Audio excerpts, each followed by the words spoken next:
YouTube Shorts are not so short anymore. Last week, YouTube announced a new update on Shorts that, starting on October 15th, among other stuff, will allow creators to upload Shorts up to 3 minutes long, instead of just 60 seconds. Now, this is a strange update, both in a good and a bad way. So let's take a look at how this is going to work and what would be the consequences. First of all, does this mean that every video under 3 minutes long will be now automatically considered a short? No, thankfully. Only the ones that are also shot in a vertical format will be categorized as such. And that's super important, because the Shorts algorithm and the long-form YouTube algorithm are slightly different, and you don't want your video to be put in the wrong category. Another important thing as we're talking about the algorithm is monetization. See, the way it works also changes from Shorts to long-form content. To put it simply, you need a lot more views on Shorts to make a good amount of money compared to long-form normal videos.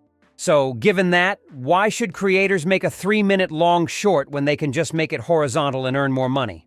That's an interesting question. However, YouTube will likely address and eventually fix all these things in the future. So it's better to think of this initial update as a testing phase. But still, why change things up when Shorts have been the way they are for years at this point?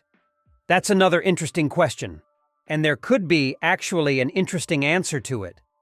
Think about creators who post on multiple platforms, for example. TikTok and Reels can all be longer than 1 minute, but Shorts couldn't up to this point. So, they had to make a choice. Option 1 was to somehow cut the existing video to under 1 minute, or cut it into multiple parts, so it could also go on Shorts. Option 2 was to produce content that's already shorter than 1 minute, so it could fit all platforms. Option 3 was to simply not upload on YouTube Shorts.